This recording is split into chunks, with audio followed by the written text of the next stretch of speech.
रंज हर रंग के झोली में भरे हैं हमने।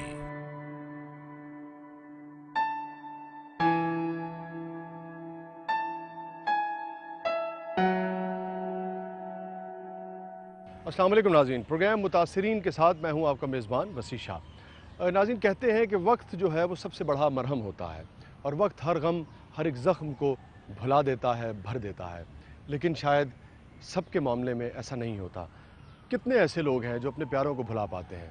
प्यारे तो प्यारे होते हैं, वो दिल में रहते हैं, इंसान के वजूद में, इंसान की ब्लड स्ट्रीम में, उसके खून के साथ रमा दमा रहते हैं। लगता है कि लोग अपने प्यारों को भुला देते हैं, मगर दर हकीकत ऐसा होता नहीं है। जब भी यादों की हवा चलती है, उनके ज़ख्म फिर से ताज़ा हो जाते हैं, उनकी यादें फिर से हरी हो जाती हैं। भूल सकता है उन्हें कोई भी ऐसे कैसे, भूल सकता है उन्हें कोई भी ऐसे कैसे, लोग इस दिल में बसा करते हैं कैसे कैसे।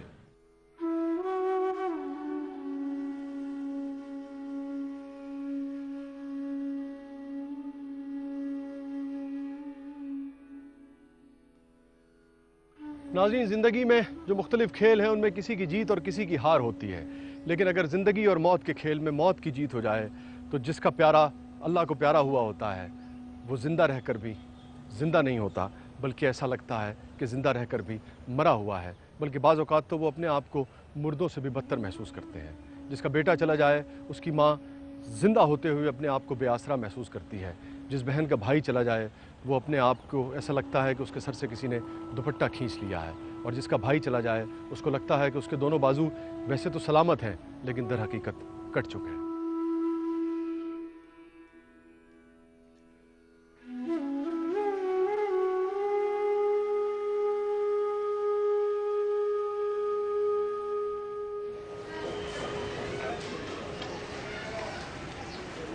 नाज़रीन, जब बम धमाकों की जिक्र होता है तो 18 अक्टूबर 2007 को होने वाले दो खुदकुश बम धमाकों को कौन भूल सकता है, जो बेनज़ीर के इस्तकबाली जुलूस पर किए गए थे। उस दिन कराची में एक फेस्टिविटी का आलम था, एक मेले का सा समा था। लोग अपनी महबूब लीडर को देखने के लिए जोक दर जोक उस जुलूस में शरीक हो रहे थे और इस्तकबाली नगमों की गूंज थी। फिर दो खुदकुश धमाके होते हैं जिसके नतीजे में 200 से ज़्यादा अफराद जो हैं वो हलाक हुए और सैकड़ों अफराद जो हैं वो ज़ख्मी हुए थे, शदीद ज़ख्मी हुए थे। और इस्तकबाली नगमों की जो गूंज थी वो मातमी आहों में तब्दील हो गई थी। इस हवाले से एक रिपोर्ट देखते हैं।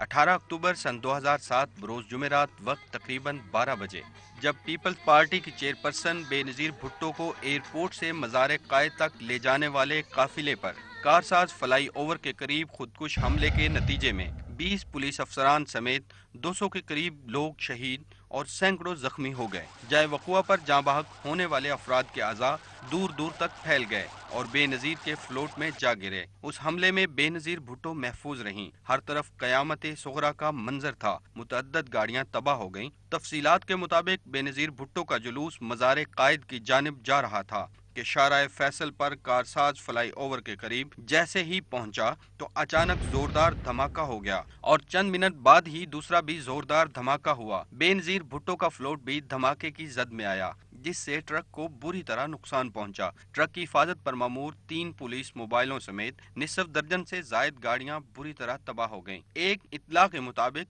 हमलावर बेनज़ीर भुट्टो के ट्रक को निशाना बनाना चाहता था, लेकिन रुकावट के बाइस ट्रक के करीब पुलिस मोबाइल से टकरा गया। बम धमाकों के बाद शहर भर के अस्पतालों में इमरजेंसी नाफिज की गई।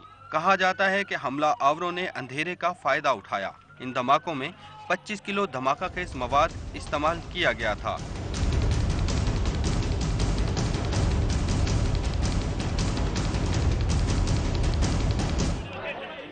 नाज़रीन, इस हादसे के बाद जैसे वहाँ की हर चीज़ को किसी की नज़र लग गई, हर चीज़ तहस नहस होकर रह गई।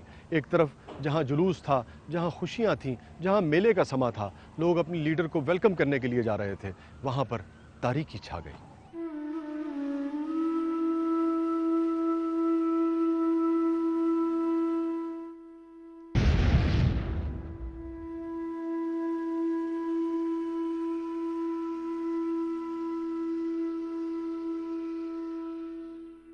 ناظرین آپ کو یہ اندازہ لگانے میں دیر نہیں لگی ہوگی کہ کتنی تاریکی اور سیاہی نے ڈیرا جمایا ہوگا، کتنے خاندان اور کتنے گھر جو ہیں وہ لہو لعان ہوئے ہوں گے، اور ہم ان سب کا ذکر بھی نہیں کر پائیں گے. ہم ان میں سے صرف آج ایک کا ذکر کریں گے. جی ہاں، عبدالخالق کا ذکر کریں گے. عبدالخالق جو ایک عظیم فٹ بالر تھے، عبدالخالق جنہوں نے لیاری کو ایک شان عطا کی، عبدالخالق جو لیاری کا پاکستان کا فخر تھے، عبدالخالق جو فٹ بال کے میدانوں میں جب جاتے تھے تو دنیا انہیں دیکھتی تھی اور داد دیتی تھی، اور ان کی فٹ بال ککس پر، ان کی مووز پر، ان کی فنکارانہ صلاحیتوں پر، کھلاڑی کے حوالے سے جو ان کی صلاحیتیں تھیں ان پر اشش کرتی تھی. وہ پاکستان کا فخر تھے. آئیے یہ جانیں کہ عبدالخالق کے دوست، عبدالخالق بلوچ کے دوست ان کو کیسے یاد کرتے ہیں، ان کے بارے میں کیا بات کرتے ہیں.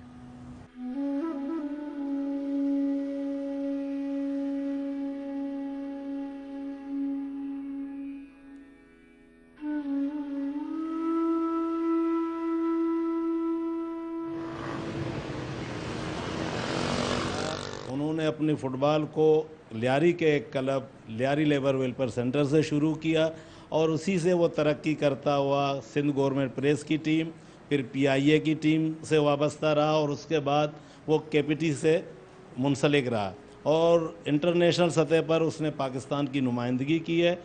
خالد جب شہید ہو گیا تو مجھے اتنا دکھ ہوا، آپ یقین کرو گے مجھے 3-4 دن تک بالکل نیند نہیں ہے. کیوں؟ میرا جوڑی دار تھا، ہر جگہ پہ ہم لوگ جاتے تھے. ایک دفعہ ہم لوگوں نے ملیر میں 2 سال اکٹھا ایک ہی فلیٹ میں گزارے.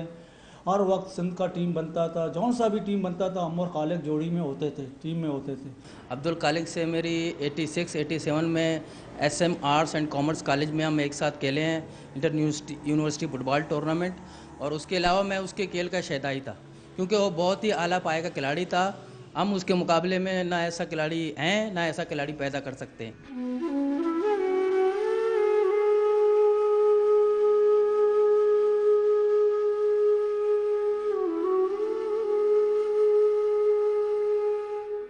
ناظرین، لیاری نے کئی عظیم فٹ بالر پیدا کیے ہیں، لیکن کہا جاتا ہے کہ عبدالخالق جیسا عظیم فٹ بالر پیدا نہیں ہوا. عبدالخالق کے جانے سے ایک گھر ویران یا سنسان نہیں ہوا. کہتے ہیں کہ فٹ بال کا میدان بھی کچھ عرصے کے لیے سنسان ہو گیا. آج ہم آپ کو عبدالخالق کے خاندان والوں سے ملائیں گے، ایک ماں سے ملائیں گے، عبدالخالق بلوچ کی ماں سے ملائیں گے، جس کے لیے 5-6 سال پہلے گزرنے والا یہ حادثہ اس کو لگتا ہے کہ یہ 5-6 سال پہلے کا نہیں بلکہ کل کا زخم ہے. اس ماں کے درد، اس ماں کا دل ایسے ہی دکھتا ہے جیسے زخم 6 سال پہلے نہیں، آج ہی اس کے دل میں لگا ہو. عبدالخالق کی ماں سے ملتے ہیں.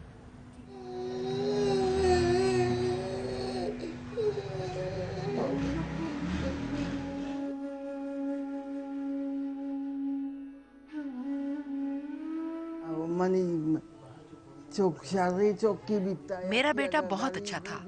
اگر کوئی نادار ہوتا تو وہ اسے اپنی جیب سے رقم بھی دیتا تھا. جی ہاں، اپنی جیب سے. آ کر یہاں بیٹھ جاتا تھا اس جگہ، اور دوسروں کے بچوں کو بلا کر ان کو عیدی دیتا تھا.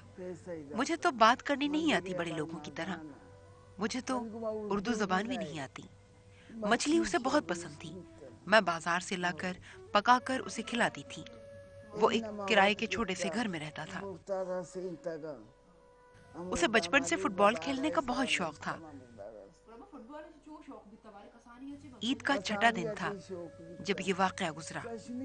مجھے تو پتہ ہی نہیں تھا. میں یہاں نہیں تھی. میں مہاجر کیمپ میں اپنے کسی عزیز کے ہاں تھی.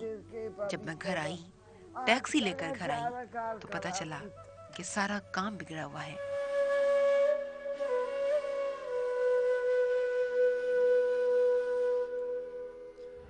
ناظرین، عبدالخالق صاحب اس دنیا سے تو جا چکے ہیں، لیکن اپنے دوستوں کے دلوں میں زندہ ہیں. ان کے کلیگ گوہر زمان صاحب اس وقت ہمارے ساتھ موجود ہیں. ان سے جانتے ہیں کہ کیسے کلیگ تھے، کیسے ساتھی تھے، کھیلنے کے دوران، پریکٹس کے دوران، میچ کے دوران کیسا ان کا رویہ ہوتا تھا، کس پائے کے پلیئر تھے. گوہر زمان صاحب، عبدالخالق صاحب کو بہت قریب سے آپ جانتے ہیں، چونکہ کلیگ تھے، پاس لینا، پاس دینا، اور کیسا مزاج تھا، کیسے پلیئر تھے؟ ملٹی چوائس پلیئر تھے کہ آپ اس کو کسی پوزیشن پہ بھی کھلا سکتے ہیں. اچھا. خالق ہمارے ساتھ نیشنل ٹیم کیمپ میں تھے، اور اس کے ساتھ اخبار اس کے ہاتھ میں، اور وہ اخبار میں اس کی جان ہوتی تھی کہ اس کو پڑھنا. تو وہ اخبار ایک دن میں نے اس سے چھینا اور میں بھاگا، تو لٹریز نے پورے گراؤنڈ میں میرے پیچھے کے جو اس کا وہ بھاگنا، اور وہ پورا، تو میں اس کو کہہ رہا ہوں کہ یار क्यों तुम्हारी कोई लांच आ रही है या उसमें तुम्हारा कोई इतना बड़ा बिजनेस है, इतनी क्या है वो कि नहीं, मैंने सब हालात, क्योंकि मैं इधर हूँ तो मैंने कराची के हालात का मुझे पता होना चाहिए कि क्या हालात है, तो वो बिल्कुल उसका वो जो मुझे अभी भी याद है कि उसका वो भागना, और वो अखबार में ऐसे होता था जैसे इसकी जान है। जैसे कि उन्होंने कहा कि बहुत शौक़ था अब्दुल खालिक साहब को, अखबार पढ़ने का बहुत शौक़ था, करंट अफेयर से जो हालात से अपने मुल्क के हैं उनसे बहुत आगाही रखते थे, लेकिन अब्दुल खालिक नहीं जानते थे कि एक दिन वो भी अखबार की एक ख़बर बन जाएंगे। और अफसोस की बात यह है कि इतना बड़ा प्लेयर, इतना बड़ा स्पोर्ट्समैन, उसकी ख़बर जो है वो स्पोर्ट के हवाले से नहीं बनी, उसकी ख़बर जो है वो एक नागानी हादसे की वजह से बनी। छोटे से वक्फे के बाद आते हैं। हमारे बाप से भी बढ़ करता, गरीब घराने का बच्चा था, वालिदैन लियारी के पसमानदा इलाके के रहने वाले थे। कभी उल्टा सीधा बात करता नहीं था, हर वक्त मिलता था नसीहत करता था।